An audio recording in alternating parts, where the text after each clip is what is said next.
하나님 말씀은 창세기 20장 1절부터 7절까지 말씀, 구약성경 재성경으로는 25페이지입니다.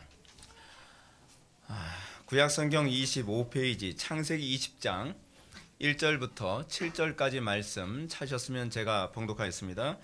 아브라함이 거기서 네게부 땅으로 옮겨가 가데스와 술 사이 그랄에 거류하며 그의 아내 사라를 자기 누이라 하였으므로 그랄 왕 아비멜렉이 사람을 보내어 사라를 데려갔더니 그 밤에 하나님이 아비멜렉에게 현몽하시고 그에게 이르시되 내가 데려간 이 여인으로 말미암아 내가 죽으리니 그는 남편에 있는 여자임이라. 아비멜렉이 그 여인을 가까이 하지 아니하였으므로 그가 대답하되 주여 주께서 의로운 백성도 멸하시나이까. 그가 나에게 이는 내 누이라고 하지 아니하였나이까. 그 여인도 그는 내 오라비라 하였사오니 나는 온전한 마음과 깨끗한 손으로 이렇게 하였나이다. 하나님이 꿈에 또 그에게 이르시되 내가 온전한 마음으로 이렇게 한 줄을 나도 알았으므로 너를 막아 내게 범죄하지 아니하게 하였나니 여인에게 가까이 하지 못하게 함이 이 때문이라. 이제 그 사람의 아내를 돌려보내라. 그는 선지자라. 그가 너를 위하여 기도하리니 내가 살려니와 내가 돌려보내지 아니하면 너와 내게 속한 자가 다 반드시 죽을 줄 알지니라. 아멘. 이 시간은 창세기 107번째 강의가 되었습니다. 신자의 오류, 하나님의 주권이라는 제목으로 하나님 말씀 증거하도록 하겠습니다. 신자의 오류, 하나님의 주권. 지난 시간까지 우리는 아브라함의 조카 롯이 소돔과 고모라 땅에서 어떻게 구원을 받게 되었는가에 관한 부분에 관해서 살펴보았습니다. 우리가 창세기부터 시작해서 요한계시록까지의 전체의 내용을 살펴보게 되면 신자의 구원이 신자의 의로움과 신자의 의지에 달려있지 않고 하나님의 은혜에 달려있음을 매번 확인하게 됩니다. 소돔과 고모라 땅에서 롯과 그의 가족들이 구원을 받은 건 롯의 탁월함에 있지 않았습니다. 전적인 하나님의 의에, 하나님의 은혜에 의존되어 있었음을 발견하게 됩니다. 롯에게서 발견하는 건 오히려 흠투성입니다. 롯은 흠이 많았고 부족한 점이 많았지만 하나님께서 그럼에도 불구하고 롯을 구원해 주셨습니다. 이것이 우리에게 소망이 되고 이것이 이 시대를 살아가는 성도들이 부족함에도 불구하고 우리가 하나님의 은혜를 사모할 수 있는 이유가 바로 여기에 있습니다. 따라서 우리가 롯을 살펴보게 되면 롯의 이 소돔과 고모라 사건에서 가장 우리가 기껏 발견해야 되는 건 뭐냐면 모압과 암몬 족속이 이런 식으로 생겨나게 된 거구나 라고 하는 어떤 그런 기원을 알게 되는 것으로도 만족해야 되지 않을까 이런 생각이 듭니다. 우리는 이제 롯과 그의 두 딸이 소돔 성으로부터 도망쳐 나온 이후의 사건으로 이제 넘어갑니다. 오늘 본문은 소돔과 고모라 성의 멸망 이후 아브라함이 이주한 사건으로 시작됩니다. 1절과 2절 말씀 다 같이 한 목소리로 읽겠습니다. 시작. 아브라함이 거기서 네게부 땅으로 옮겨가 가데스와 술 사이 그랄에 거류하며 그의 아내 사라를 자기 누이라 하였으므로 그랄 왕 아비멜렉이 사람을 보내어 사라를 데려갔더니. 아멘. 오늘 본문은 소돔과 고모라 성 멸망 이후에 아브라함이 이제 새로운 땅으로 이주한 내용을 언급합니다. 우리 성경 보면서 우리는 성경을 구체적으로 왜 이주했을까? 이런 질문 잘 안 던집니다. 그냥 이주했나 보구나. 우린 그렇게 생각을 합니다. 근데 우리가 생각하는 것처럼 아브라함이 아무 생각 없이 이주한 건 아니었겠죠. 뭔가 이유가 있어서 이주를 했을 것입니다. 아브라함은 지금 그랄 땅, 그러니까 네게부 땅으로 옮겨가서 가데스와 술 사이에 있는 그 그랄이라고 하는 지역으로 이주를 했습니다. 왜 새로운 지역으로 이주를 했을까요? 어떤 주석가들은 이렇게 얘기합니다. 단순히 좋은 목초지를 구하기 위한 이주였을 것이다. 이렇게 주장하는 학자도 있고요. 칼빈 같은 경우는 그거 아니다. 내가 보기에는 소돔과 고모라 성의 그 멸망 사건을 통해서 너무 이제 그것을 돌아보기도 싫을 만큼 지긋지긋하다. 게다가 유황 냄새도 너무 지긋지긋하고 그래서 이주하게 됐을 것이다. 이제 칼빈은 그렇게 봅니다. 근데 저는 견해가 다릅니다. 저는 왜 이주했냐가 중요한 것이 아니라 거기서 이주를 통해서 말하고자 하는 모세의 의도를 살펴보는 것이 더 중요하다고 생각이 듭니다. 제가 항상 동일한 접근하는 것처럼 항상 우리는 본문에서 모세가 말하고자 하는 의도가 무엇인가? 왜냐하면 이런 게 있습니다.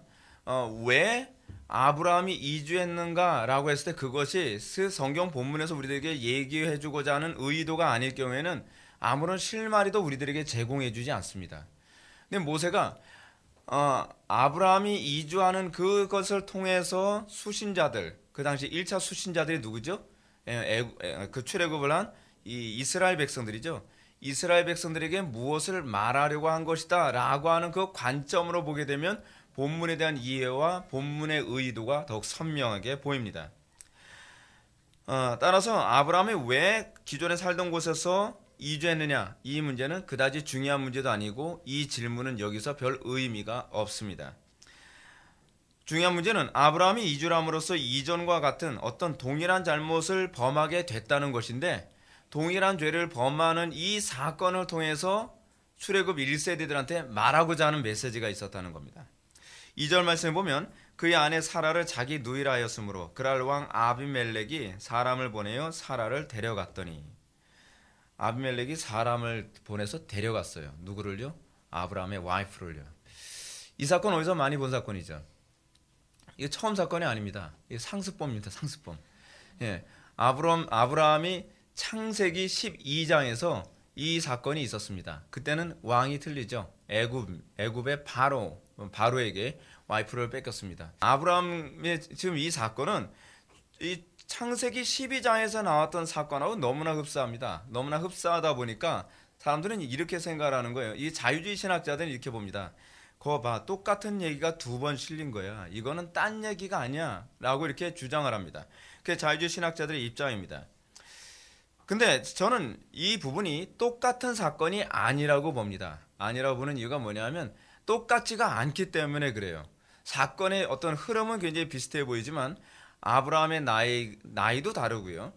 아브라함이 애굽의 파라오에게 자기 와이프를 뺏길 때 나이는 75세였습니다. 그렇죠? 근데 지금은 몇 세죠? 99세 때 이 일이 일어나고 있습니다. 다른 사건이에요. 그리고 그때는 파라오지만 이번에는 그랄 왕 아비멜렉입니다. 왕이 다릅니다. 지역도 다릅니다. 그러니까 이 사건이 같은 사건이라고 주장하는 것은 좀 지나친 것이 있습니다. 그러면 여러분들은 이런 질문을 던지게 될 겁니다. 그러면 왜 이 똑같은 일이 자꾸 생기는가? 그 이유는 뭐냐면 그 당시의 사회적 특징을 보여주는 겁니다. 그 당시의 사회적 특징. 당시 고대 사회에서는 법과 정의가 통치하는 시대가 아닙니다. 여러분, 우리는 이 시대에서 사니까 아브라함이 한심해 보일지 모르지만 그 시대에 보면 아브라함이 납득이 됩니다. 그렇다 아브라함 납득하며 살라는 얘기는 아닙니다. 아브라함 이해가 돼. 난 내 와이프가 너무 이쁘니까 뺏기면서 사는 게 오히려 낫지. 그렇다면 내가 죽을 순 없지. 이렇게 이해하면 안 된다는 거예요. 근데 그 당시에는 그게 납득이 되던 사회였어요. 그러니까 그 당시에는요, 너무 아리따운 아내를 데리고 사는데 목숨이 위험에 처했을 경우에는 오해하지 마세요. 그냥 그 당시 분위기가 그랬다는 거예요. 제가 그러겠다는 얘기가 아니라 와이프한테 너 내 누이라고 하고 그냥 가. 그게 당신이 나를 살려주는 방법이야 라고 하는 것이 그 당시에 목숨을 부지하는 일반적인 사회적 분위기였던 거죠. 그러니까 우리는 지금 법치주의 시대에 살고 있죠. 여러분, 법치주의 시대는요, 법치주의 시대가 도래한 건 그렇게 오래되지 않았습니다. 그러니까 종교개혁 이후, 그러니까 16세기 이후에서 비로소 즉 법이 다스리는 세상이라는 것이 보편화되기 시작을 했지, 16세기 이전까지만 해도요, 힘이 곧 뭐예요? 그게 법이에요. 그래서 왕이 권력을 잡으면 법은 왕이 마음대로 바뀌는 거예요. 그걸 이제 봉건 사회라고 그러죠. 근데 종교개혁 이후에 법치 사회로 바뀝니다. 그래서 우리가 보면은 아브라함을 이해하기 힘들죠. 우리는 우리 시대의 방식으로 자꾸 아브라함을 이해하려고 하는 것을 우리는 뭐라고 얘기하죠? 이거를 바로 시대착오적이라고 얘기하는 겁니다. 그 시대 입장에서 그들이 그렇게 살 수밖에 없던 것을 이해해야만 합니다. 이것이 바로 이제 그 당시 아브라함처럼 이렇게 하는 것이 그 당시에 생존을 유지하는 방식이었습니다. 이런 사실은 13절에 아주 잘 나타납니다. 13절에 보면 하나님의 나를 내 아버지 집을 떠나 두루 다니게 하실 때에 내가 아내에게 말하기를 이후로 우리의 가는 곳마다, 처음이 아니라는 거죠. 가는 곳마다 어딜 가든지, 어쩌면 이게 두 번째가 아닐 수도 있어요. 그건 제 추측이에요. 그런데 이 두 번째가 아닐 수도 있어요. 근데 이런 일이 상식적으로 이해되던 시대라는 거죠. 가는 곳마다 그대는 나를 그대의 오랍이라 알아. 이것이 그대가 내게 베풀 은혜였었노라 라고 얘기합니다. 아브라함은 하나님으로부터 본토 친척 아비집을 떠나게 된 때부터 이런 식으로 가는 곳마다 와이프를 자기의 이 안전을 위해서 항상 그렇게 살았던 겁니다. 그리고 그 아내에게 이런 식으로 말함으로써 그것이 아내가 자신에게 은혜를 베푸는 방법이다라고 아내에게 이렇게 얘기했던 것입니다. 그리고 보면 아브라함만 그랬던 게 아니겠죠. 수많은 남자들이 이렇게 하면서 목숨을 부지한 사람들이 많았을 거란 겁니다. 왕하고 친인척 관계가 되는 거잖아요. 그렇죠? 그래서 여러분 아브라함이 와이프 주고 많은 재산 받기도 하고 그랬던 게 이제 그래서 그런 거예요. 친인척 관계가 됐기 때문에. 이해가 되시죠? 예. 이해를 돕기 위해서 하시는 거예요. 말씀드리는 거예요. 예. 여러분은 아마도 아브라함의 이런 비열한 행위에 대해서 아마 납득하기 어려울지도 모르겠습니다. 그러나 그는 성경에서 우리는 아브라함 틀림없이 믿음의 조상인데 믿음의 조상이 어떻게 이룰 수 있겠나? 여러분들 그런 생각 많이 들겠죠.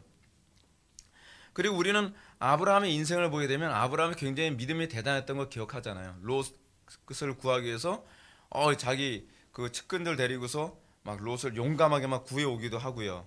그리고 부지 중에 막 천사를 대접하고 그리고 소돔과 고모라 성이 멸망할 때 롯이 같이 멸망당하지 않도록 했고 얼마나 믿음 대단합니까? 여러분 이 정도의 믿음 우리 없잖아요. 근데 이 믿음 좋다고 하는 아브라함이 이렇게 비열한 행동을 하면서 살았다는 거죠. 근데 이런 아브라함이 여전히 아내를 담보로 해서 자기의 안전을 위한 방패로 삼았다는 것은 납득이 되지 않습니다. 왜 납득이 안 되는지 아세요? 시대 때문에 그래요.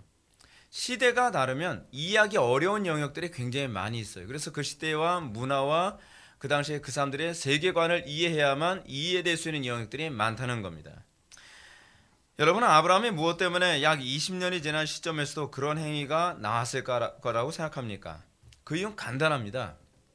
아브라함은 자신이 이런 행위가 여전히 죄라고 생각을 안 하는 거예요. 그러니까 정당한 행위라고 생각을 한 거예요. 그 당시 고대 사회 안에서 이런 식으로 자기 목숨을 지키는 행위는 일반적이었고요. 그렇기 때문에 아브라함의 아들 이삭도 또 그렇게 살아요.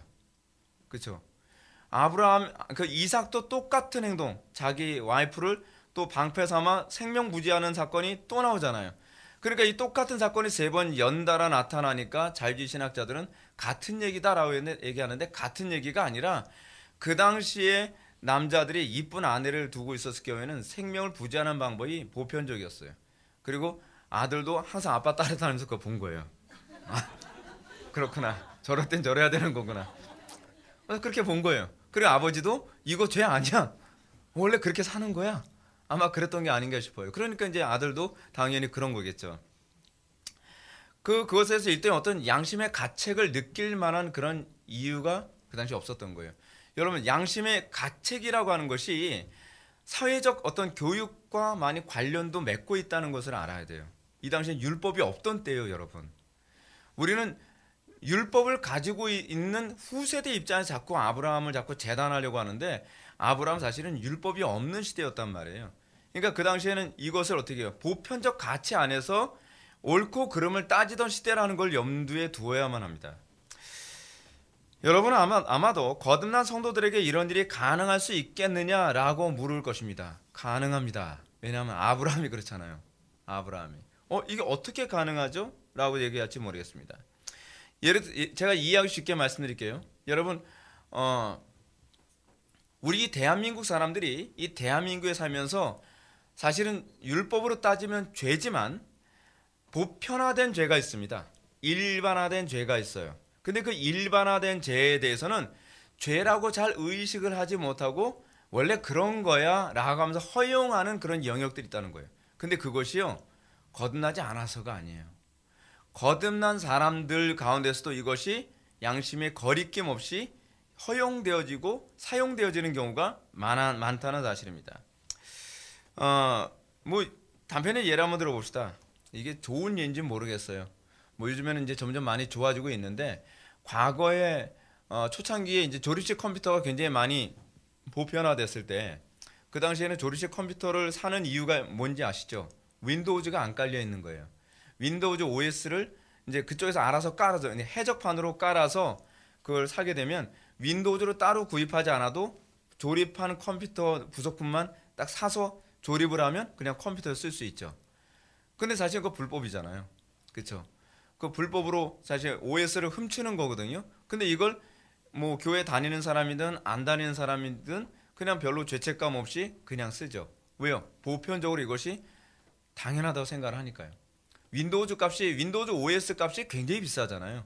그러니까 가끔가다 이제 우리 좀 경제적으로 열악한 사람들은 그렇게 생각하는 거죠.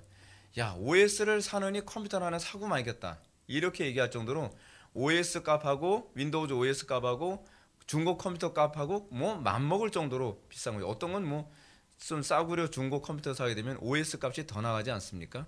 그런 거예요. 그거 별로 죄책감 없이 쓰죠. 예를 들어서 뭐 영화 무료로 그 불법으로 다운받는 거 이런 것도 이것이 보편화된 제약 안에서는 가능하다는 거죠. 여러분, 왜 우리는 사회가 성화되어져야 되냐 하면요, 바로 이런 것 때문에 그래요. 이 참 묘한 것이 뭐냐면 세상이요 점점 교회 안에 침투해 들어오면 죄가 죄라고 인식되지 않고 보편화될 수 있습니다. 그것이 가정 안에 구석구석 다 들어와서 이 보편화된 죄, 일반화된 죄가 죄책감 없이 그리스도인들 안에서도 자연스럽게 일어난다는 거예요. 근데 놀라운 사실은 뭐냐면 그리스도인의 라이프 스타일이 거룩한 삶이 보편화되어지면 안 믿는 사람들의 가정의 구석구석까지도 다 거룩하게 성화시키는 현상도 나타난다는 사실입니다. 예를 들면 여러분 그렇지 않습니까? 미국에 있는 사람들의 어떤 사람들 중에서 우린 그런 거 많이 보죠. 제가 자주 언급하는 건데 미국인들은 입양 같은 거 되게 당연한 것처럼 생각을 하잖아요. 크게 부담스럽게 생각을 안 해요. 언젠가 이제 어떤 미국인이 한국인 아이를 입양을 했어요. 한국인 아이를 입양했는데 이쁘고 똑똑하고 뭐 그런 애를 입양한 것이 아니라 다른 사람들이 입양 꺼려하는 애. 얘는 그 태어났을 때서부터 좀 약간 전응아식으로 태어났고 못생기고 뭐 그런 아이들을 우리가 입양하겠다라고 해서 입양을 한 명을 한 것이 아니라 한 서너 명을 입양을 했어요.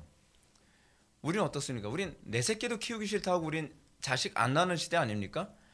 근데 그 미국 사람들은 남의 자식, 그것도 피부 색깔도 다른 동양 아이들을 그것도 똑똑하고 이쁘게 생긴 아이도 아니라 좀 그 지능도 떨어지고 외모도 별로 이쁘지 않은 아이들을 데려다가 키워서 훌륭하게 키워서 사회인을 만들어내는 거예요.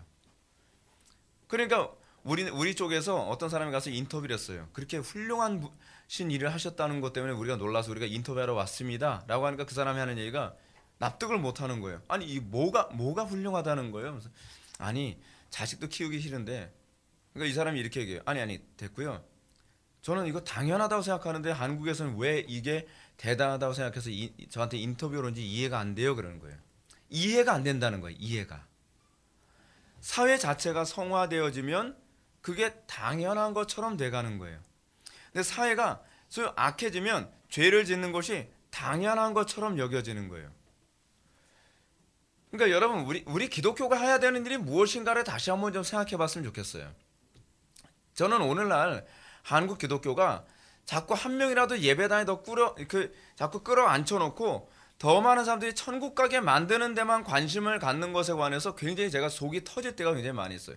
여기 앉혀서 뭘 하려고요? 더 많은 사람들이 여기 앉아서 뭐 할 거냔 말이에요. 더 많은 사람들이 앉는 것이 아니라 더 많은 사람들이 거룩해지는 데 관심을 가져야죠. 더 많은 사람들이 거룩해지기 위해서 중생과 구원이라고 하는 이것이 중요한 거예요. 그래서 여러분 이렇습니다. 안 믿는 사람들의 죄악이 점점 강해지면 세상의 죄악됨이 보편화되는 것으로 가고요. 그리스도인들의 거룩이 강해지면 이것이 확산되어져서 이것이 당연한 것처럼 확산되어져요. 그러니까 여러분 사회를 거룩하게 만들기 위해서 어디부터 시작해야 되냐면 우리 그리스도인들 가정부터 서로 섬기고 희생하고 하나님 말씀대로 준행하며 사는 게 당연한 것처럼 여겨져야 돼요. 여러분 교회부터 세상 사람들이 엄두를 낼 수 없는 수준의 거룩한 삶이 교회와 성도의 가정에서 보편화되어야만 합니다. 그러면 어떻게 되죠? 안 믿는 사람들이 야, 예수 믿는 사람들 어떻게 저렇게 살아? 라는 말로 처음엔 시작을 하겠죠. 근데 이런 삶이 조금씩 확산되어지면 이것이 보편적인 삶이 돼버려요. 단편의 예를 한번 들어볼까요? 우리나라에서 여러분 이렇게 살던, 법을 지키고 이렇게 살던 건요, 우리나라에선 보편적이죠. 예를 든다면 이제 이렇습니다. 여러분 운전하다가 신호등 잘 지키죠. 그 당연한 거 아니에요? 우리나라는 당연해요. 중국은 안 당연해요. 우리가 예를 들어서 신호등 앞에서 딱 신호 지키고 있잖아요. 그러면 당연한 거 아니에요? 라고 얘기하는데 우리는 당연해요. 근데 그것이, 이걸 당연하게 만든 것이 기독교 문화예요. 기독교 복음이 들어오고 나서 우리나라가 그렇게 된 거란 말이에요.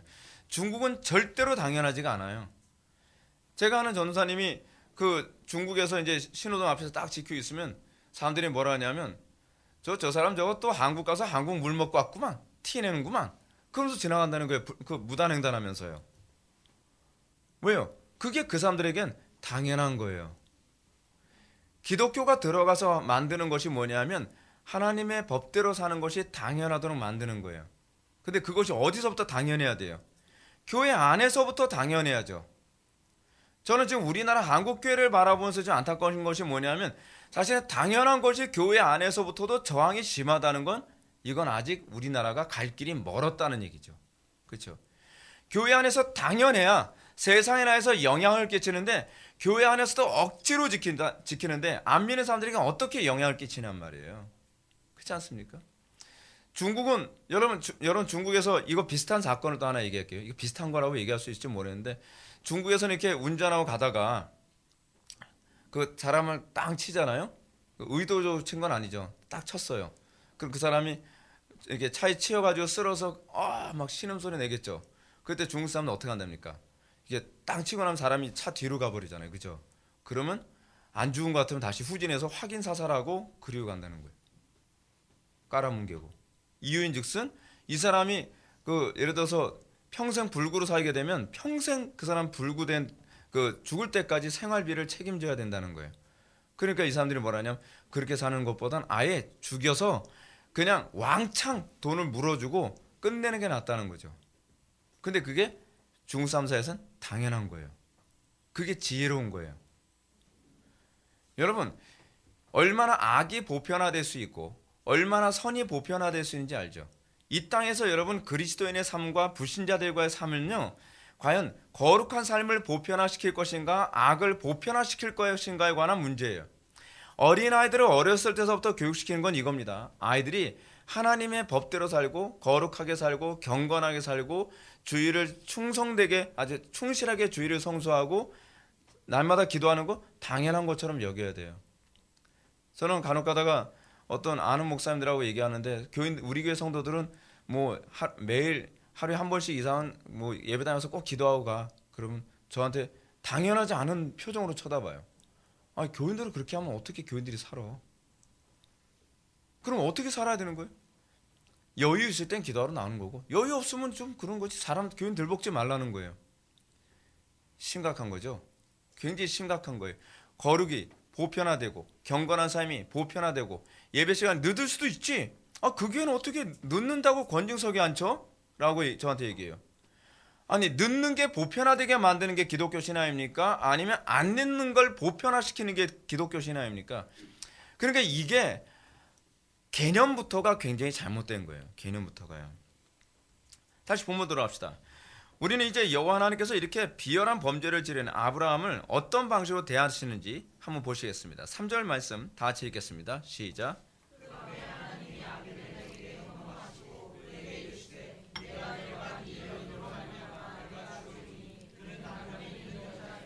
아멘. 하나님께서는 의외로 아브라함을 책망하지 않으셨습니다.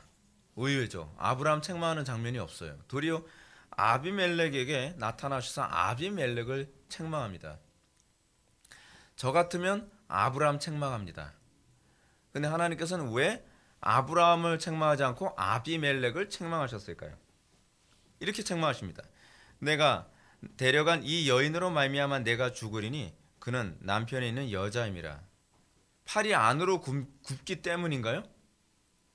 내 새끼는 범죄에도 모르는 척 해주고 남의 자식은 내 새끼한테 뭐 하려고 했으니까 에휴, 이런 거 같잖아요. 그죠? 근데 그게 아니에요, 여러분. 하나님이 인애예요, 인애. 여러분은 하나님의 행위가 전 되지 않을지도 모르겠습니다. 잘못은 누가 했어요? 아브라함이 잘못했죠. 아브라함이 거짓말했고요. 아비멜렉은 잘못한 거 없어요. 그렇기 때문에 아비멜렉이 4절과 5절 말씀 보면 자기의 정당성을 이렇게 얘기합니다. 아비멜렉이 그 여인을 가까이 하지 아니하였으므로 그가 대답하되 주여 주께서 의로운 백성도 멸하시나이까 그가 나에게 이는 내 누이라고 하지 아니하였나이까 그 여인도 그는 내 오라베라 하였사오니 나는 온전한 마음과 깨끗한 손으로 그렇게 하였나이다. 아브라함의 항변은 정당합니다. 그렇죠? 특히 아브라함이 자식을 의로운 백성이라는 말은 이 사건에 대해서 자기가 얼마나 정당하고 얼마나 깨끗한 마음으로 했는지 알 수 있죠. 여러분 왕이 돼가지고 이쁜 여자가 있는데 남편이 없다 그러면 나 저 여자 내 와이프로 삼고 싶어 라고 하는 거 뭐 그 당시에는 일부 다처제였으니까 이건 아무런 어떤 사심 없이 그냥 이쁘면 자기 와이프 삼는 거예요. 와이프 삼으면 너도 좋고 나도 좋고 그렇게 되는 거죠. 왜냐하면 아브라함은 아비멜렉과의 관계에서 공식적으로 어떤 관계예요? 그 사라의 오빠거든요. 그럼 오빠도 당연히 좋은 거 아니에요. 그렇죠? 왕족하고 연결이 된 거니까요. 그러니까 자기는 아무런 사심 없이 그냥 했다라고 얘기하는 겁니다. 그러므로 아비멜렉이 하나님께 다음같이 자기의 정당성을 얘기하죠. 그에게 나에게는 이는 내 누이라고 하지 아니하였나이까 그 여인도 그는 내 오라베라 하였사오니 나는 온전한 마음과 깨끗한 손으로 그렇게 하였습니다 라고 얘기합니다. 아비멜렉은 말 그대로 온전한 마음, 즉 악의가 없는 마음 가지고 이 행동을 했다는 겁니다. 그렇다면 여기서 다음 같은 질문을 던지게 됩니다. 하나님께서는 아브라함이 온전한 마음으로 행한 것에 대해서 왜 이런 식의 엄중한 태도를 하나님께서는 견지하셨는가? 이 대답이 이제 6절에 나옵니다. 6절 다 같이 읽겠습니다. 시작.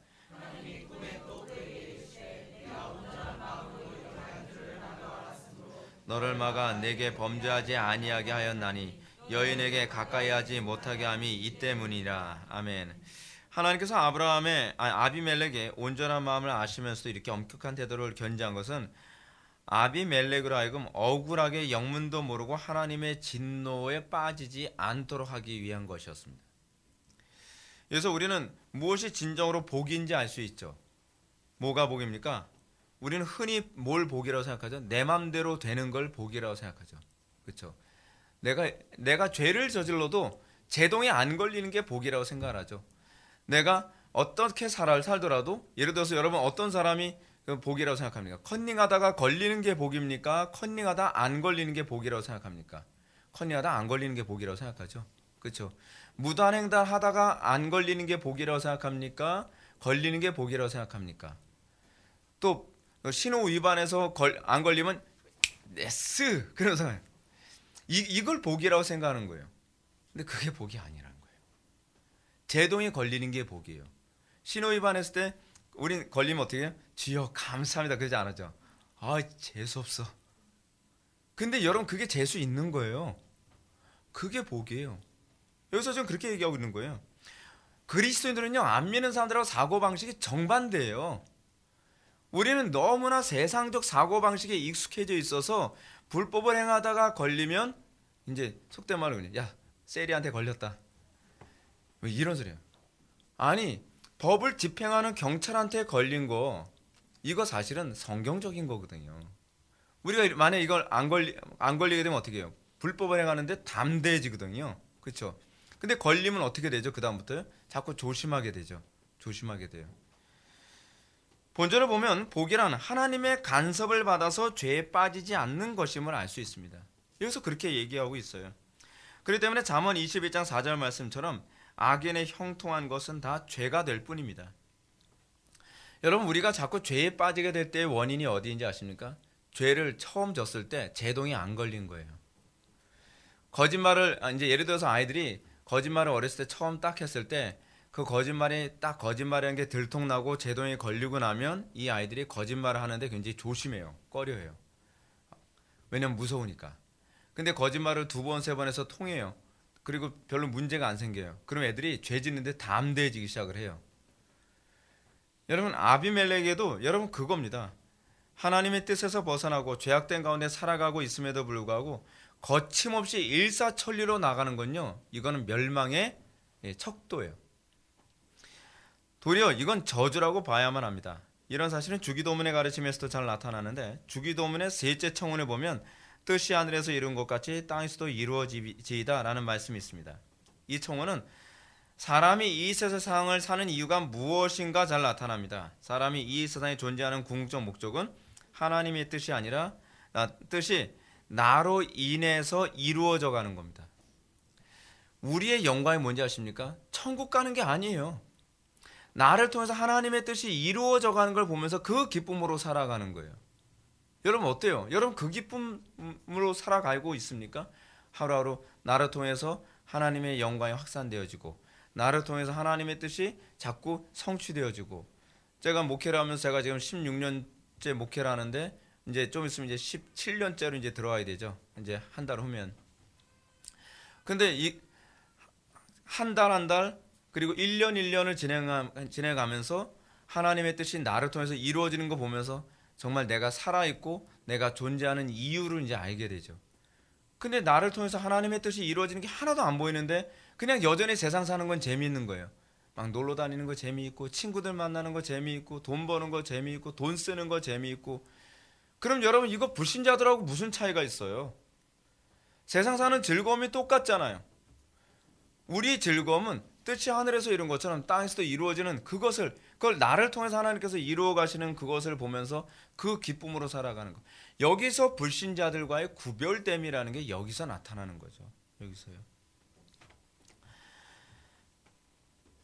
여러분, 그런데 하나님의 뜻에서 벗어난 삶을 살고 있음에도 불구하고 형통하고 하나님의 간섭 없이 살고 있다면 그거 복이라고 할 수 없습니다. 이것이야말로 가장 큰 심판이요 저주가 될 뿐입니다.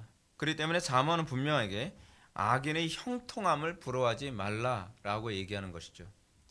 다시 본문으로 돌아갑시다. 본절에 보면 하나님께서 아비멜렉에게 이렇게 준엄한 경고를 내리면서까지 아브라함의 아내 사라를 아내로 삼지 못하게 한 이유가 나타납니다. 그 이유는 아비멜렉을 막아서 하나님께 범죄하지 않게 하는 겁니다.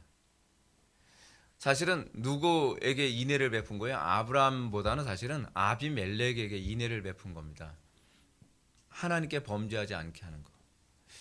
여러분 어떻습니까? 오늘 예배 죽 썼는데도 한 주 동안 아무 일 없이 편안하게 여러분 살았으면 그게 복이라고 생각합니까? 그렇게 살면요 죄 짓는데 담대해져요. 난 예배 시간에 죽을 써도 다르지 않고 밥을 해도 다르지 않고 그리고 어때요? 한국 교회가 지금 그러니까 불경건이 보편화돼 가는 거예요. 이게 얼마나 끔찍한 하나님의 심판인지조차도 모르는 거예요. 여러분은 어떻게 생각하십니까? 제가 이렇게 목회하는 걸 제가 잘나서 그렇다고 생각합니까? 전 그렇게 생각 안 해요. 제가 이렇게 목회를 안 하면 하나님께서 저한테 간섭을 많이 해주시니까 이 스트레스 받아서 그렇게 스트레스 받느니 정말 충성되게 사는 게 더 낫다. 근데 그게 복이더라고요. 그게 복이더라고요. 제가 기도라도 좀 등한시하게 되면 제가 고백을 여기서 고해성사를 하나 해야 되는 게 지난 수요일에 설교 정말 되게 마음에 안 들었거든요. 수요일날 설교 되게 마음에 안 드는 이유가 뭐냐면 수요일날 제가 설교를 딱 한 4시 반 정도까지 설교 준비를 딱 끝내고 나니까 몸이 막 아파오는 거예요. 막 몸살도 오고 막. 근데 예배 전에 막 기도를 하는데 너무 피곤하니까 기도하다가 막 졸게 되고 진짜 기도를 한 게 아니라 그냥 죽을 썼어요. 주야.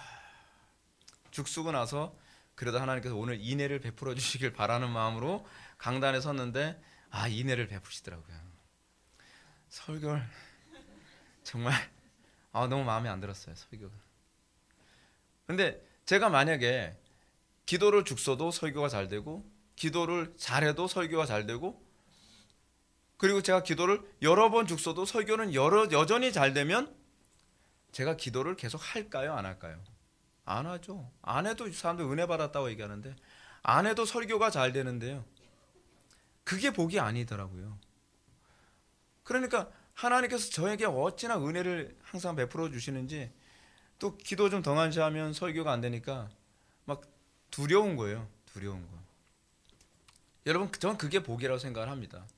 스트레스는 무지하게 되는데 한편으로 그런 마음도 있죠. 하나님 제가 컨디션이 좋은데도 기도를 대충 한 거 아니잖아요. 저 나름대로 이유 있잖아요. 이럴 땐 좀 봐주시면 안 돼요? 우리 그럴 수 있죠. 그렇죠? 근데 하나님께서는 나도 알아. 근데 봐주는 게 너한테 좋은 게 아니야. 그럴지라도 어려울지라도 네가 성실하게 기도하는 이 훈련이 되는 것이 이게 너한테 유익이고 이게 네가 사는 방법이야. 저는 제가 신앙생활하면서 하나님께 되게 서운했던 때가 뭔지 아십니까? 제가 도무지 기도할 여건 안 되고 도무지 하나님께 충성하기 어려운 여건이었기 때문에 어쩔 수 없어. 이거는 여러분들이 되는 이유하고는 정말 상대가 안 되는 그 이유를 제가 가지고 있어도 제가 경건생활 조금 무너지면 그냥 여지없이 다 박살나는 거예요. 그럼 제가 좀 서운하죠. 하나님, 이 정도는 이해해 주셔야 되는 거 아니에요? 아니, 제가 기도 안 하겠다는 인간도 아니고 제가 기도를 안 하는 인간도 아니고 제가 열심히 기도 생활했고 열심히 봉사하고 제가 열심히 충성하고 제가 설교 한 번 대충 하는 적 없었잖아요. 근데 이건 제가 몸이 너무 안 좋으니까 여건이 너무 안 좋으니까 그 정도는 이해해 줘야 되는 거 아니에요? 이해 못 해주시는 분이 아니에요. 하나님이요. 그걸 허용해 주면 그 허용을 통해서 게으름이 틈타기 때문이에요. 불성실이 틈타기 때문에. 제가 예를 한번 들어볼게요. 군인이 전쟁을 하기 위해서 훈련을 합니다. 훈련하는데 그 병사 하나가 몸이 안 좋아요. 몸살이 와가지고. 그러니까 이제 교관에 있다. 너 몸살이냐? 오늘은 봐줄게. 열해. 그러면 훈련해서 괜찮죠. 근데 전쟁터에서 몸살은 안 나나요? 그렇잖아요. 전쟁터는 그때보다 더 열악한 환경이 많이 주어진단 말이에요. 근데 그게 하나님께서 저를 20년 넘게 저를 다루시는 방법이었어요. 항상 전쟁처럼 다루시는 거예요. 전쟁처럼. 전쟁터에서는 적들이 네가 피곤하다고 봐주는 거 없어. 전쟁터에서는 마귀는 네가 여건이 안 돼서 기도 못했기 때문에 그날은 좀 봐주는 거 그런 거 없어. 그때가 오히려 공격하는 날이야. 여러분 그게 하나님께서 우리를 사랑하시는 방법이죠. 그것이 이 땅에서 우리가 끝까지 완주할 수 있는 방법이죠. 예. 그래서 가끔가다 여러분 저 이해 안 될 때 많죠. 저도 하나님께 배웠어요. 예. 저도 하나님께 배웠어요. 저 몸이 아파서 오늘 예배 못 드렸어요. 그래도 제가 뭐라고 자꾸 하는 이유가 거기 있어요. 이건 전쟁이거든요. 전쟁이에요. 우리는 어떤 상황에서든지 믿음 지키는 법을 배워야 돼요. 배워야 돼요. 때로는 여러분들이 저한테 지나치다고 생각할지 모르지만 그거는 제가 여러분들이 이해를 못해서가 아니에요. 저도 여러분 다 이해해요. 저도 여러분들처럼 힘들어봤고 아파봤고 저도 여러분들과 같이 성정이 있고 육신이 있고 있는 저도 천사가 아니거든요. 그럼에도 불구하고 제가 여러분들이 뭔가 경건이 무너지고 있을 때 제가 자꾸 서운한 소리를 하게 되는 이유가 뭐냐면 영적 싸움에서는요 봐주는 게 없기 때문에 그래요. 전쟁에서는요. 자, 다시 본문으로 돌아와서 볼까요? 본문을 보면 아브라함의 아내 사레를 아내로 삼지 못하겠습니다. 그 이유가 뭐라고요? 아비멜렉을 하여금 범죄하지 않게 하기 위해서. 그럼 어떻게 아비멜렉을 막았을까요? 어떻게 막아서 범죄하지 못하게 했을까요? 그 사건이 이게 나오는데 제가 좀 더 자세하게 설명해드려야 이해가 됩니다. 단순히 아비멜렉에게 하나님이 꿈에 나타나셔서 경고한 것으로 끝나지 않았습니다. 야, 그 여자한테 손대지 마. 이거로 끝난 게 아니에요. 구체적인 하나님께서 그 죄를 짓지 못하도록 막으신 사건이 17절과 18절에 나옵니다. 이게 여러분들 굉장히 와닿을 거예요. 17절과 18절 보게 되면 본절에서는 단순히 하나님께서 여인을 가까이 하지 못함이라고 언급하고 있죠. 여인에게 가까이 하지 못하게 함. 여인에게 가까이 하지 못하게 함이라고 하는 건 물리적으로 환경적으로 틀림없이 사라를 가까이 할 수 없었던 무엇인가가 있었다는 거예요. 그렇죠? 근데 그게 무엇이었을까요? 그 내용이 17절과 18절 보면 나오는데 아브라함이 하나님께 기도하며 하나님이 아비멜렉과 그의 아내와 여종을 치료하사 출산하게 하셨으니 여호와께서 이왕에 아브라함의 아내 사라의 일로 아비멜렉의 집에 모든 태를 닫으셨음이더라. 말씀에 보면 여호와 하나님은 아비멜렉이 사레를 아내로 받아들인 후에 그를 아내로 삼고자 했지만 또는 그 동침을 하려고 했지만 동침할 수 없는 어떤 여건을 주셨다는 거예요. 그게 뭐냐? 대부분의 학자들 견해인데요. 다 성병에 걸리게 한 거예요. 다 성병에 걸리게 해서 이 동침을 할 수 없도록 만들어 버렸다는 거예요. 이런 성병의 심각성은 오늘 보면 7절에 보면 내가 돌려보내지 아니하면 너와 아비멜렉까지 포함한 거예요. 너와 내게 속한 자가 다 반드시 죽을 줄 알지니라 라고 할 정도로 아주 심각한 상태까지 가버린 거예요. 아마도 이 성병은 왕과 그 왕비들 그리고 그 첩들까지 다 죽게 될 정도의 심각한 상황이었던 것으로 보입니다.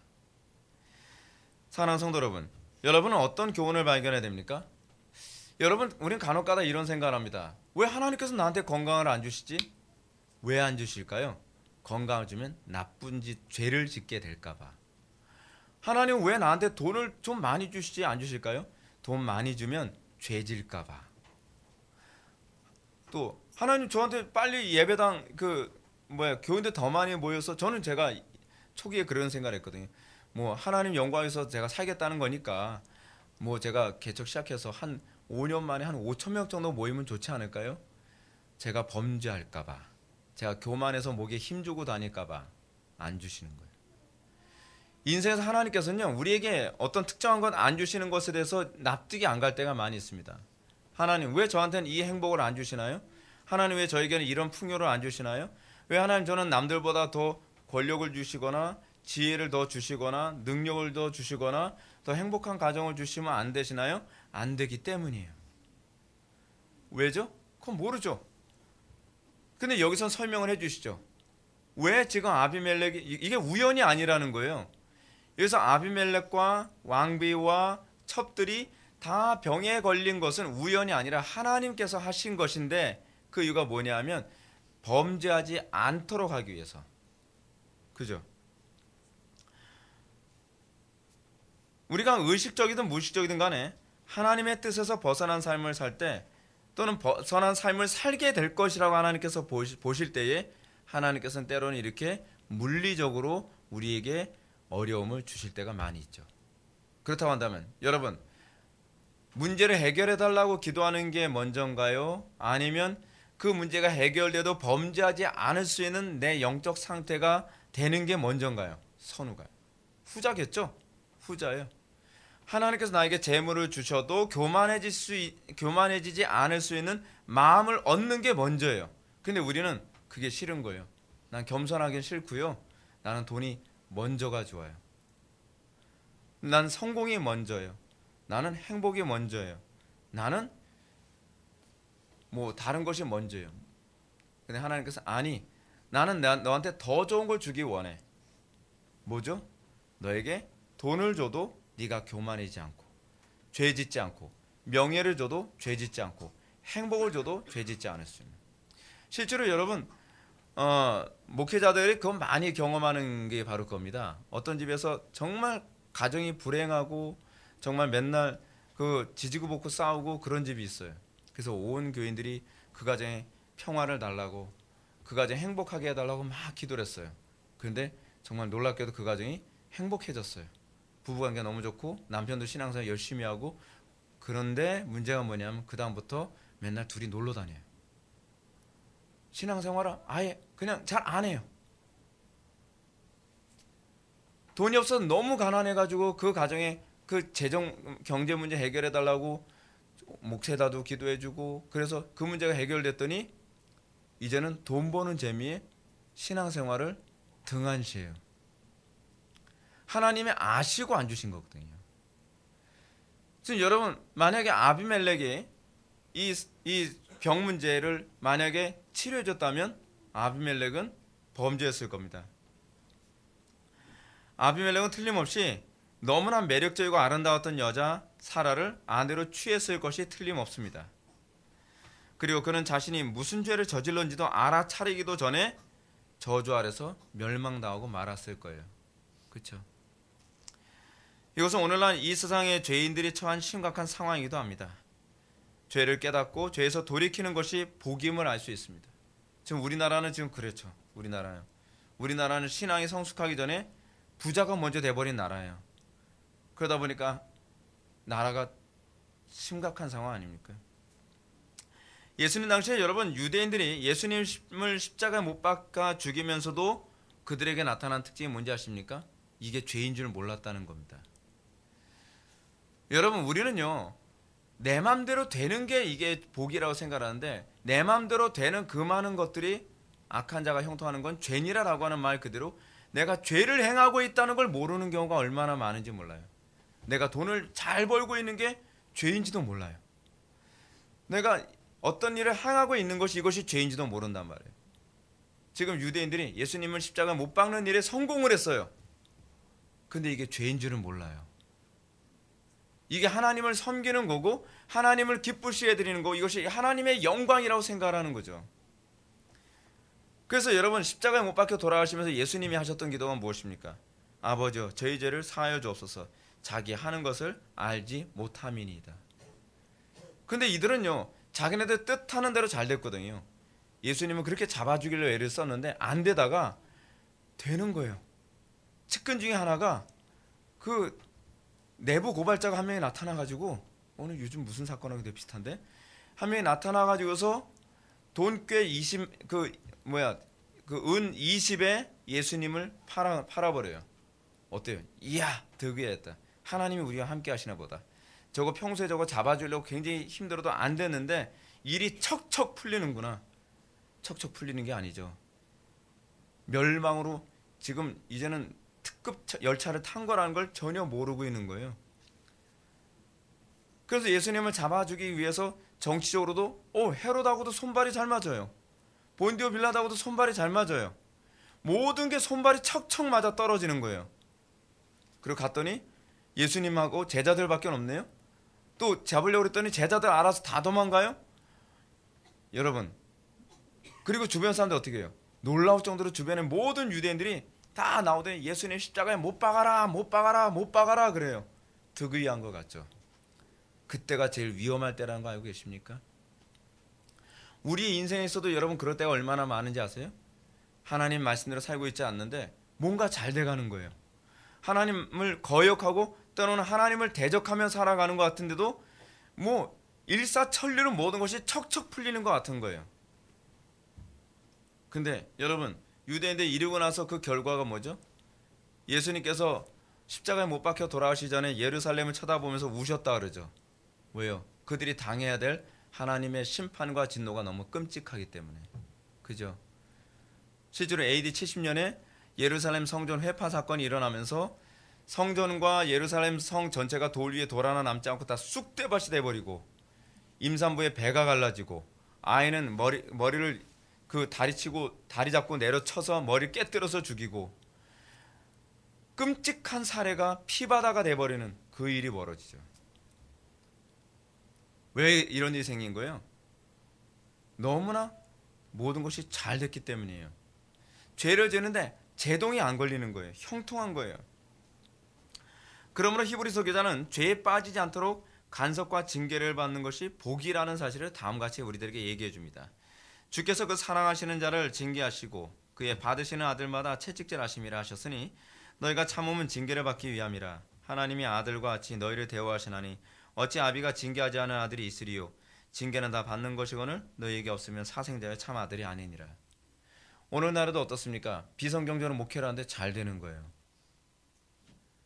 근데 그걸 복이라고 생각하는 거예요. 비성경적으로 목회하는데도요, 교인이 수만 명이 모이고, 뭐 저렇게 죽기 살기로 기도하지 않고 저렇게 막 성경 연구 열심히 안 해도 수만 명이 모이고 성가된 수백 명이 성가대에서 막 노래를 부르고, 그리고 교인들은 다 목사님 추정하면서 박수를 치고, 그리고 자기가 교회 재정 횡령을 해도 아무도 문제 삼지 않고, 교회 안에서 여자 문제가 생겨도 아무도 문제 생기지 않고, 여러분, 그게 복이 아닙니다. 여러분, 우리는 주변에 그런 교회들 중에서 WCC에 나중에 종교통합에 가입한 그런 교회들 여러분 봤죠?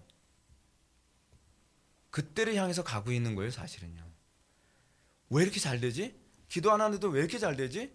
나는 설교를 개떡같이 준비해도 사람들은 소떡같이 듣고 찰떡같이 듣고, 사람들이 막 너무나 좋다고 사방에서 모여들고, 근데 이 사람이 나중에는 겁없이 WCC까지 종교통합에 참여하고 배도하는 데까지 가고, 온 교인들 수만 명을 다 배도하는 데 데려가는 거예요. 여러분, 성경대로 안 살아지는데 여러분 문제 없으면 큰일 나는 거예요, 여러분. 그게 멸망으로 가는 지름길이에요. 멸망으로 가는 지름길. 근데 사람들한테 내한테 특별한 문제가 없으니까 잘 돼가고 있다고 떠버리고 돌아다니고 있어요. 이렇게 했더니 우리 교회가 성장했고 이렇게 저는요 어떤 면에서 납득이 안 되는 게 하나 있었던 게 뭐냐면 그런 목사님들이요 예배당 건축하는데도 별로 어려움 없이 예배당 건축을 해요. 예배당 건축을 하는데요 알아서 집 팔고 알아서 땅 팔아서 헌금을 해요. 이야 신기하죠. 성경대로 목회하겠다는 목회자들은 성경대로 목회하는데 그렇게 안 하거든요. 그런 사람이 없어요. 왜 그럴까요? 여러분 기도하지 않고 사라질 수 있는 건 복이 아닙니다. 기도하지 않으면 사라지지 않아야 복입니다. 근데 우리는 뭐가 복인지 몰라요. 우리가 어떤 식으로든지 죄를 지을 수 없도록 끊임없이 통제와 간섭을 받는 게 복입니다. 내 마음대로 되지 않고 하나님 마음대로 살게 되는 게 복입니다. 마치 여러분 부모 없이 멋대로 살아가는 아이들 간섭받지 않아서 복인 것 같죠. 아이들 철없는 아이들 그 10대 때 그럽니다. 야, 넌 좋겠다. 그 톰이 허크버그 그러잖아요. 톰 소여 보면요. 넌 좋겠다. 네가 뭐 어디서 뭘 하든 맨날 낮잠만 자든 숙제를 안 해도 되고 학교 안 가도 되고 뭐 안 해도 되고 때 되면 아무 데나 가서 막 수영 치고 놀다 와도 되고 얼마나 좋아 얼마나 좋아. 좋은 걸까요? 아니죠. 걔의 미래는 없어요. 근데 우리는 하나님께 간섭받는 게 복이라는 걸 모르죠. 안 믿는 사람들 죄 지면서 살아도 잘 되고 뭐 거짓말하면서 살아도 다 넘어가지고 우리는 어쩌다 거짓말하면 그게 큰 문제가 되는데 우리가 인생을 좀 길게 봐야 될 필요성이 있습니다. 우리가 이 땅을 살아가면서 자신을 돌아볼 줄 모르는 것은요 가장 어리석은 겁니다. 달콤한 것, 쉬운 것, 편안한 것 그거 따라가는 건 지혜로운 게 아닙니다. 신자의 삶은 고달픕니다. 신자의 삶이 왜 고달픈지 아십니까? 하나님이 우리의 아버지 되시기 때문에 그렇습니다. 우리가 착하게 살질 않아요. 우리는 본성적으로 틈만 나면 나쁘게 살려고 싶어하고 육신이 편하게 살고 싶어하죠. 그럴 때마다 하나님께서 간섭하시고 참 하나님께서는 그래요. 하나님께서는요. 하나님 저는 이게 하나님께 기도하는 게 가까다 무서워요. 하나님 저요 돈에 욕심 없게 살게 해주세요. 그럼 그래 알았어. 그래서 돈을 걷어가세요. 아니 돈을 걷어갈란 얘기가 아니라 아니 돈에 욕심이 없게 해달라고요. 저는 그렇게 기도했는데 하나님께서는 돈을 잘 벌게 하질 않으세요. 그래서 적은 돈에 만족하는 법을 익히게 만드는 거예요. 그게 성화가 그렇게 돼요. 우리는 하나님 돈 안 벌게 돈에 욕심 없게 해주세요. 그러면 우리 마음속에서 돈에 대한 욕심을 싹 뽑아가셔서 돈을 봐도 돈을 돌같이 여자를 봐도 돌같이 그렇게 안 해서요. 성화는 그렇게 되질 않아요. 이건 저만의 고백이 아니라 우리의 신앙의 선배들이 다 겪은 거예요. 하나님 저는 여자를 보기에 돌같이 하게 했어요. 알았어. 꽃뱀에 한번 물리면 다시는 여자 이가 갈려서 이런 식 기도 이거 기도 안 하겠다 이렇게 하시면 근데 여러분 하나님께서 우리 진짜 그렇게 다루시는 게 많아요. 그렇게요. 민수기에 나오는 여러분 거짓 선지자 발람 사건 생각해 보십시오. 민수기를 보면 발람은 불의 싹스를 사랑해서 발락에게 가라고 하죠. 발락한테 발람과 발락 사건 여러분 아시죠? 모르는 사람 예수님 또 설명해야 되나? 이 발락이라고 하는 그 왕이 있습니다. 근데 발락이라는 왕이 발람이라고 하는 이 거짓 술사가 있는데 이 사람을 통해서 이스라엘을 좀 저주 좀 해달라고 요구했습니다. 저주를 해주면 우리가 돈을 엄청나게 많이 주겠다. 근데 여러분 저주하는 자리에 가게 되는 게 복이에요? 안 가게 되는 게 복이에요? 안 가게 되는 게 복이죠. 하나님께서 계속 막으세요. 계속 막고 또 막고 그러다 나중에 뭐로 막죠? 당나귀 통해서도 막죠. 당나귀 통해서요. 당나귀가 얘기합니다. 당나귀가 이제 가자고 하니까 안 가잖아요. 그러니까 당나귀 궁뎅이를 때리고 난리도 치죠. 그러니까 당나귀가 너무 아프니까 아프면 이렇게 회화가 되나 봐요. 네. 너무 아프니까 당나귀가 갑자기 말이 탁 터져가지고 그 사람 말로 얘기하는 거예요. 내가 언제 당신 말 안 들은 적이 있냐. 그러니까 이 발람이 뭐라 그럽니까? 네가 말을 안 들으니까 내가 때리지. 내가 왜 말을 안 듣겠냐? 회화가 터져도 이렇게 터져야 되는데 회가 이렇게 터졌어요. 근데 그럼에도 불구하고 어떻게 합니까? 발람이 나중엔요, 하나님께서 이 당나귀 통해서도 못 가게 하는데도 갔죠. 나중에 발람 최후가 어떻게 되죠? 나중엔 죽습니다. 이 발람을 통해서 하나님 그 이스라엘 백성을 타락하게 만들었기 때문에 나중에는 이 발람이 이 하나님의 징계를 받아서 죽게 되죠. 여러분, 우리 중에 당나귀 같은 사람 있지 않나요? 주변에? 난 죄를 짓고 싶은데 계속 막는 당나귀 같은 사람이 있어요. 너 때문에 뭐가 되려고 해도 안 돼, 자꾸 그러면서요. 근데 그 당나귀가 사실은 우리에게 복덩어리일 수 있어요. 왜 이 사람 때문에 내 인생이 이렇게 되는 거야?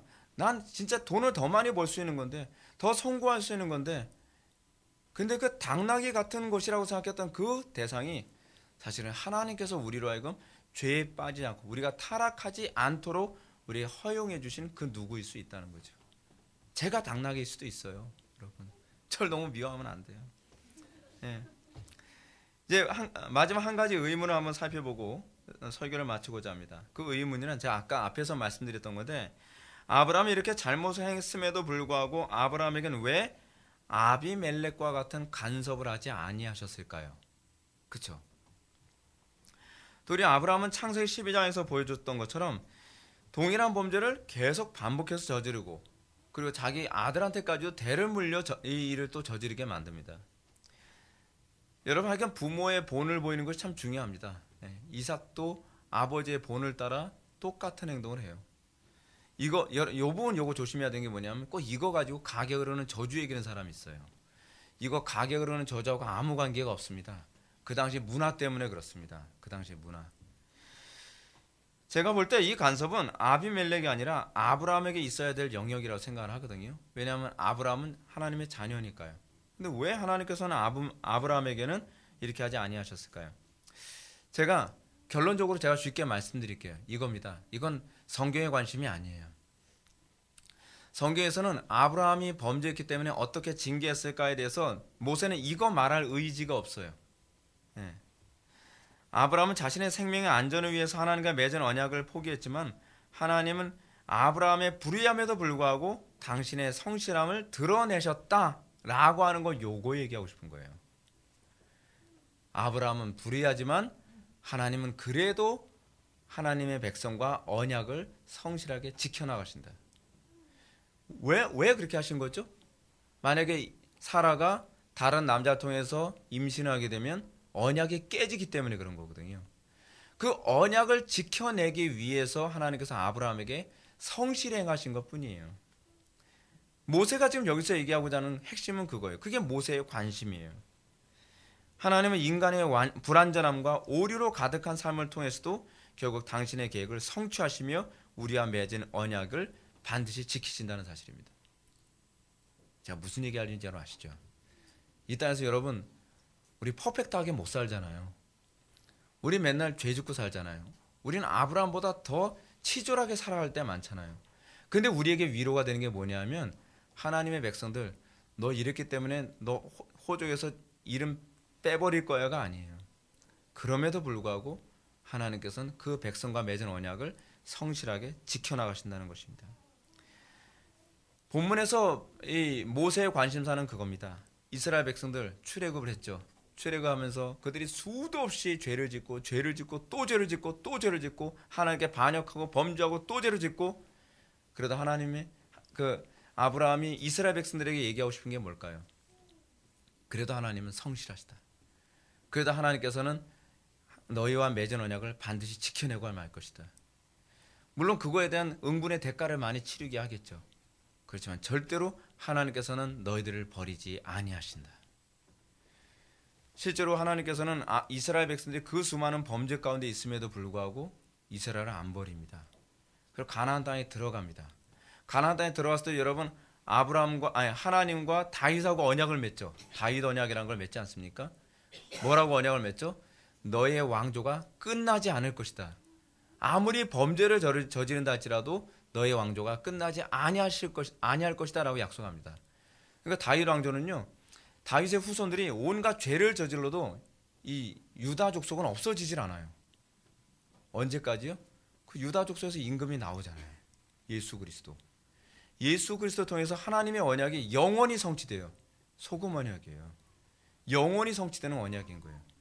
그래서 유다 지파에서 나온 왕, 이 예수 그리스도가 유다 지파잖아요. 유다 지파를 통한 예수 그리스도의 왕조가 영원한 왕조가 되게 하신 거예요. 이 땅에서 우리가 하나님의 백성이라는 것이 분명하다면 우리의 믿음이 흔들릴 이유가 없습니다. 우리는 간혹 가다가 내가 좀 착하게 살면 항상 천국에 살 것 같고, 내가 좀 죄를 지면 이제 난 지옥이야, 그렇게 생각하지 말라는 거예요. 하나님께서는 우리의 선행에 의해서 천국과 지옥을 왔다 갔다 천국에 담갔다 지옥에 담갔다 막, 우린 퐁듀가 아니에요. 근데 우리는 마치 퐁듀처럼 생각을 한단 말이에요. 신앙이라고 하는 것은 하나님의 감정에서 왔다 갔다 하는 것이 아니라 약속에 의해서 딱 규정되는 거예요. 네가 나를 사랑하냐? Yes. 내가 너를 사랑한다. 오케이. 그럼 뭐예요? 우리가 범죄하면 그에 대해서 우리를 징계하시고 다루시며 자녀처럼 다루시되 절대로 우리를 버리지 않으신다는 겁니다. 모세는 지금 여기서 하나님의 언약의 신실함을 강조함으로 이 사건을 기록하고 있는 겁니다. 사랑하는 성도 여러분, 우리가 이 땅을 살아가면서 우리에게 수많은 어려움, 수많은 유혹 있습니다. 넘어질 때마다 하나님 앞에 죄스러운 마음은 가져야 되지만 낙심하지 마십시오. 하나님께서는 택한 백성을 절대로 버리지 않습니다. 하나님께서 우리를 자녀처럼 삼아주시는 것을 감사하시고, 인생이 내 맘대로 살지 않는다고 해서 낙심할 것이 아니라 이 가운데서도 하나님께서는 당나귀 같은 사람들을 통해서도 내 인생을 간섭하고 계신 하나님의 은혜에 대해서 찬송할 수 있는 저와 여러분들 되기를 주님의 이름으로 축원합니다. 기도하시겠습니다. 사랑이 많으신 하나님, 우리가 오늘 이 시간 아브라함과 아비멜렉의 사건을 살펴보면서 하나님께서 우리를 어떻게 사랑하시고 어떤 방법으로 사랑하시고 또 어떻게 우리를 진리의 길로 인도하시며 어떻게 하나님께서는 우리에게 오래 참으시고 그 언약을 성취하시는 분이신지를 살펴보았습니다. 주님을 믿는 믿음을 더욱더 견고하게 하여 주시고 우리로 하여금 항상 주님을 찬송하며 우리의 뜻대로 되지 아니할지라도 하나님의 그 사랑을 믿고 감사할 수 있는 하나님의 백성 될 수 있도록 은혜 베풀어 주옵소서. 예수님의 거룩하신 이름으로 기도드립나이다. 아멘.